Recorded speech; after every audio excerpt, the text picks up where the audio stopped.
We got it off, y'all. We got it off the, look at that. Look, this is the smaller pieces. That's the big eye round right there. It's been sitting about 10 minutes or so. I actually let it get to, and this is our onions and gravy. I'm probably gonna thicken them up on the stove a little bit. You can see how the little pieces are red and really nice. Y'all saw me take a bite of that earlier. Now we're gonna get my spectacles on and we're gonna slice into this. This is the thicker end, this is the thinner end.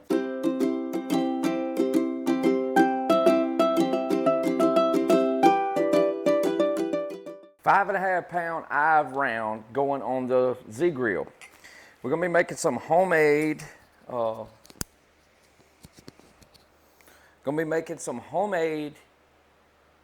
roast beef, kind of a Cajun sweet type roast beef that we're gonna be going for today.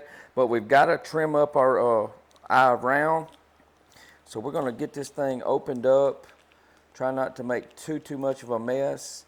And we're gonna get as much fat as we want off of it is what we're gonna be doing. We're gonna take some paper towels and we're gonna just kind of get it dry enough that we can, really cut on it. And we're gonna trim this up really good. And I'm gonna actually be keeping the, make sure you don't leave any paper towel on there. I'm gonna be keeping the trimmings. I'm gonna start keeping my trimmings to help make my, got a little bit right there, make my ground meat.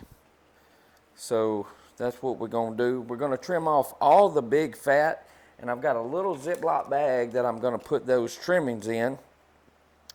And don't be afraid, we're gonna cut it off and we're gonna square it off and we're gonna cook these two little thin pieces separately. But go ahead and get under there, kind of like a fillet knife. Don't worry about taking some of that meat off. Get some of that silver skin. We don't want much fat, because when you get roast beef, if you've been to the store, it don't have a lot of fat on it. So this fat's just going to get used in some ground hamburger meat the next time that I grind hamburger meat.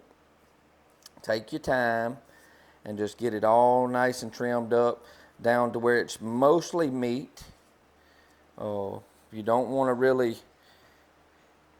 to take too much, but it's okay to take some. All right, now we got a pile of meat for some hamburger meat for sure.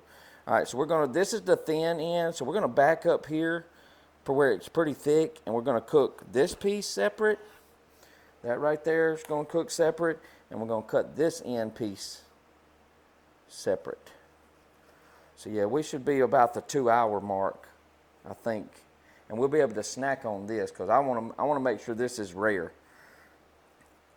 And now we got our nice little, go back over it real quick and see if you see any more of that skin. Just try to get what you can, Got a little bit more on this side, not much. I don't like that look of that right there. So we're gonna get up under this a little bit. Let's see if I can get it right here.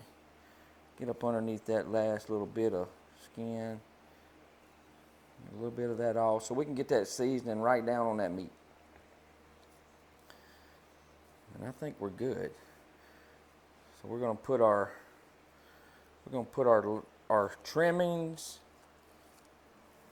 Let's see, I got a little piece here. This is a tendon, so we're gonna get that tendon out of there. And I think we're good. All right, so we're gonna put our excess in a little bag and I'm gonna freeze it. And this is gonna be with my next batch of, don't waste it, it's gonna be my next batch. I'm gonna start keeping all of my trimmings. And it's gonna be with our next batch of ground meat. And it's just gonna be super good. So let's get things cleaned up a little bit and let's get this thing seasoned and we'll get our gravy and everything made as well. All right, we're gonna be using this is some Kinder's wing sauce and dip. This is the black cherry barbecue chipotle as a binder today. Just like you would use mustard or if you want to use olive oil or whatever, we're going to be using some of this barbecue sauce. So you're just going to get that barbecue sauce on there and you're going to rub it in just like you would a normal binder. I want it to have a little bit of that sweet heat barbecue flavor, and we're just going to be using this as the binder for today. I really like their sauces and stuff. We're going to do it on all of it. So we're gonna bind up on everything that we got here, get it seasoned, get that Z-Grill set to 250, and in about 2 hours we're gonna check temperature, and we're gonna be looking for around 115 degrees internal before we up that temperature to try to get that color on it. We've got some brown sugar. I'm gonna be using a little bit. I had a little bit of my rib rub that I mix up left, and I've got one of my mixes that's a little bit saltier than my normal. It's just a garlic-based onion powder and stuff like that. So we're going to go ahead and I'm going to get the sugar, and we're going to go ahead and get some of that sugar on. We're going to get that sweet. We can get that sweet good and on. I like that sweet flavor, and we're going to let this hang out before we stick it on the pit. Let all of this seasoning kind of sweat and get a good coat on here. This is some big pieces of meat, so we're definitely gonna let it do its thing. We're gonna put it all over on all the sides. Now you use whatever kind of flavor profile that you're looking for, but this is gonna be like a kind of a sweet heat, not too hot, but it's gonna have a little bit. And you can see all that sugar just starting to, soak itself down in there. Now we're going to go on with the rib rub.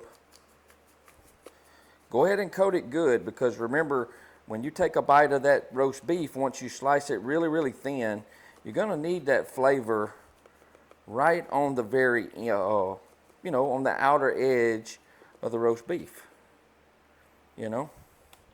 Get some of this sugar up. Get all that goodness up and going, Ooh, woo. It looks so good. It looks so good already. But I just wanted to use the barbecue sauce as a binder. I just think I just think it works. I just think it works well. All right, this one's going to be a little saltier.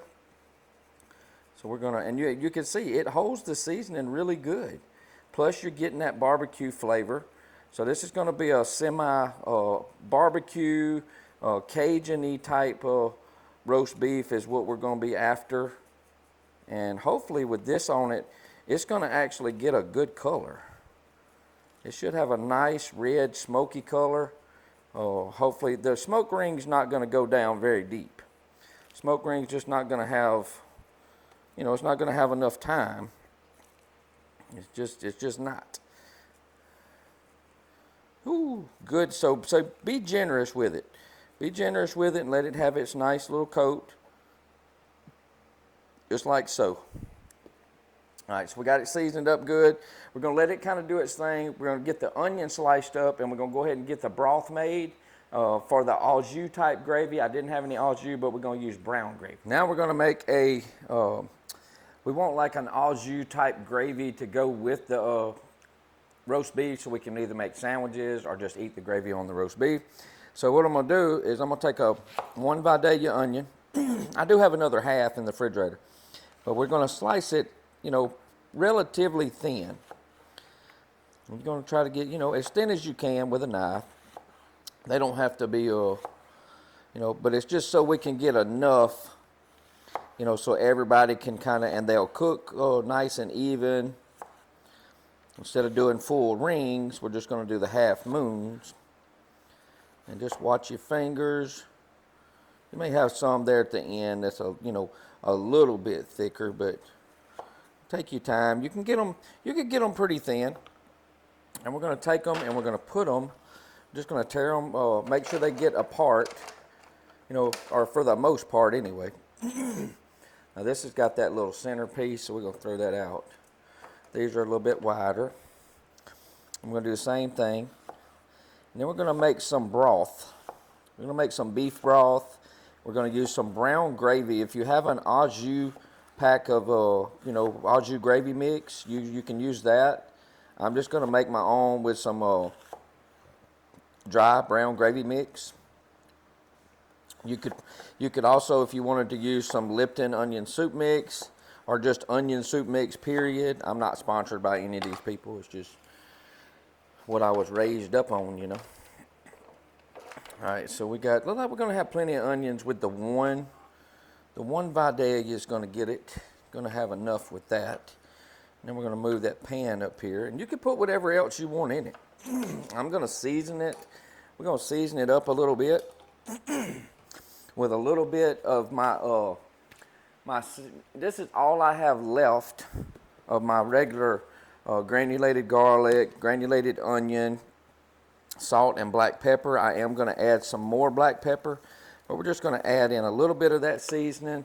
I've got to make some up, and we're going to put some more coarse black pepper and go kind of heavy on that. You know, you want to see it good. And now we're going to make our broth. I got about 2 cups of water. We're going to use some beef base. So we're going to get us a good, we want this to be kind of rich. So there's a good spoonful and about a half. And that should be plenty. That's going to be a little salty. And then when it warms up, when we add it into here, we're going to sprinkle in our gravy and get it kind of mixed as it goes. So we're going to get this in the microwave real quick. We're going to heat it up and stir it just until it's good and combined, and then we're going to get it on top of them onions. All right, so we got our broth made, and it tastes really good. So this is as good as au jus, y'all.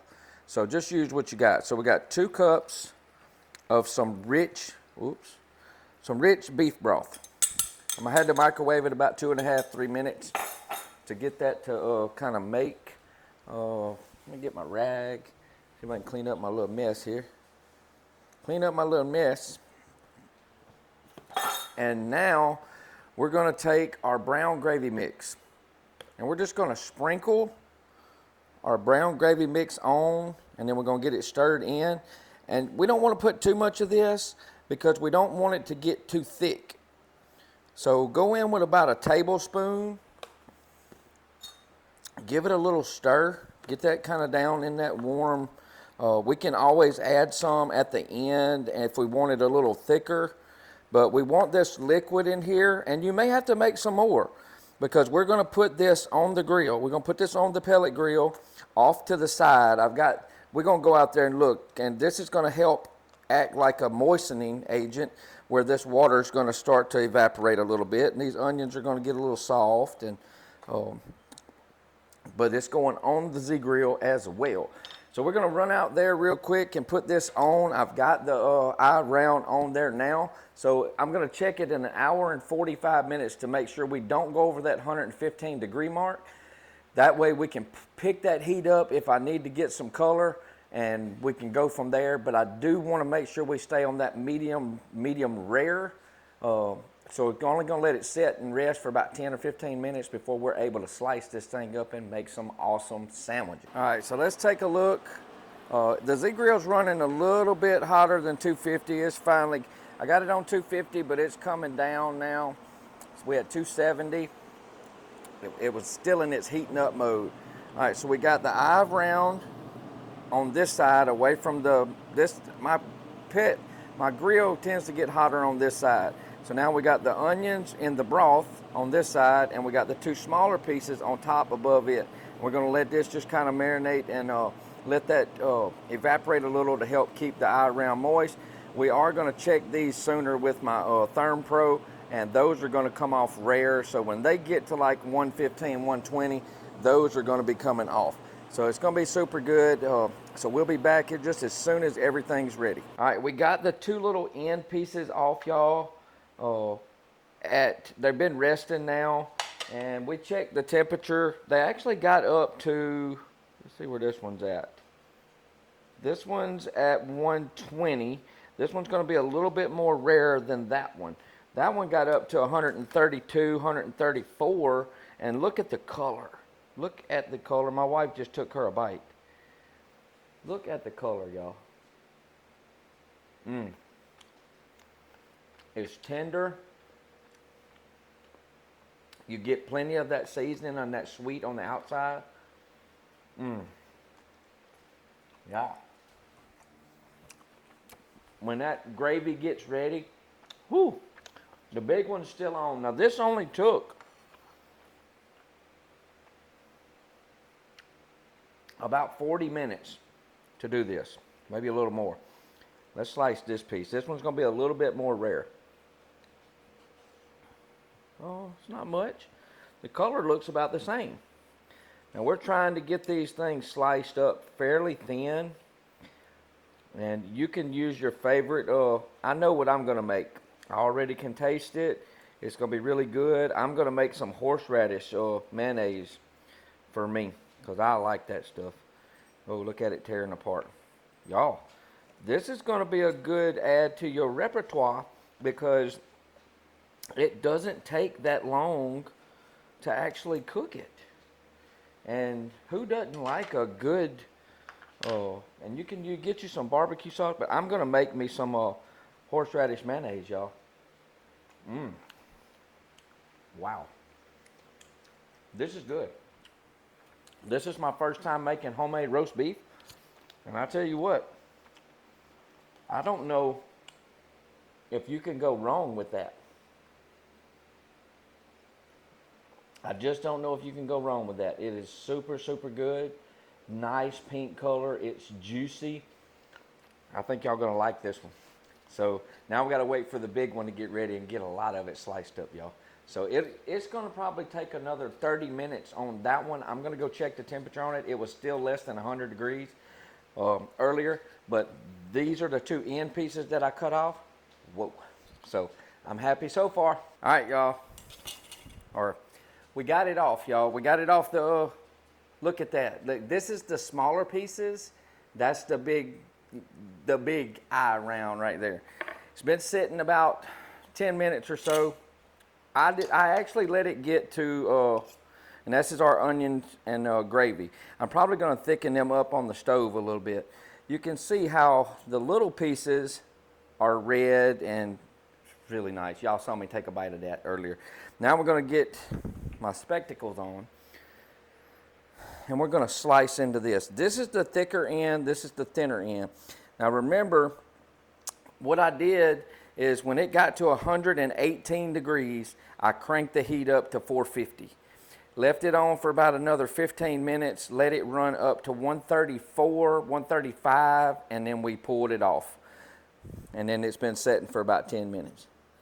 And we're trying to get some thin pieces out of this. And it's going to have that pretty, pretty pink color. It's not quite as, you know, when meat sets out and oxygen gets to it, it turns a little redder. So that's why this is redder than the, than this one. But I want to get in that center. I want to get right in that center. And I want to see what we're working with. And I'm just trying to get some really thin shavings. I think what we're going to do is we're going to make some wraps. I made me some horseradish dip. And I'm going to dip mine in the horseradish. But I'm just trying to slice. That's why I said if you had a sandwich slicer, then by all means use that sandwich slicer. Oh my goodness, y'all. And I'm trying to shave it's what I'm trying to do. Make it really thin, because the thinner you make it, the tenderer it's going to be. Golly. I'm telling you, you have to get thicker to straighten some things up. Now we're getting to that thickest part. I'm wondering if I couldn't make some good roast beef and have one of these things marinate overnight. Ooh, I may have to try that. Because this was a 5.5 pound. Then we trimmed probably a pound or so off with the fat. So it probably wound up being about 3 3/4 pounds. This big piece and the little pieces together. But look at that. And you see, remember, this is not blood. That's that myoglobin. It's not blood, y'all. It's myoglobin, and it's juices. All right, so this is what we got. Let's set our knife down. Let's get one of these thick pieces. Look at this. Y'all look at that. Look at that. Would you look at that? I'm gonna dip it in there. Y'all, it's a really, really, really clean. You can put this on a plate or whatever you're gonna do. Add you a little more barbecue seasoning, whatever kind of seasoning you want. Wow. I got my horseradish sauce. I'm waiting on my son and them. I needed some Worcestershire, but I'm gonna put it on anyway, just a little piece. Just a little bitty piece, if I can get it. Now I'm gonna put Worcestershire sauce in my dip before we really serve it completely. Oh my goodness. I will take that right alongside, what's the steak that you can buy? One of the restaurants we like to go to used to have it a special with the horseradish sauce. Prime rib. Wasn't it prime rib? I think it was prime rib is what it was called. Y'all need to try this. So I hope y'all enjoyed it. I hope you'll give it a try. I hope you'll try to get you some roast beef on your pellet grill. I appreciate everybody coming to hang out with me. We're gonna actually be, this is our onions and our au jus gravy. I don't think I'm gonna thicken it up. I think we're gonna use it alongside with the dip and put it on the, put those onions on the wraps, and we're gonna call that a wrap. So I'm Craig with the Bickhams. Thank you for coming to hang out with me in my kitchen right here at Tylertown, Mississippi, Southwest Mississippi, y'all. Make sure you hit that subscribe button. Invite some family and friends to our page. Turn that bell notification button on so you'll get notified for when my next video comes out. And like I said again, we really appreciate you coming to hang out with us, and come hang out with us while we cook some good food anytime, on the grill, in the kitchen, it doesn't matter. But we're going to make it good right here. I'm Craig. We'll see you on the next video. Bye, y'all.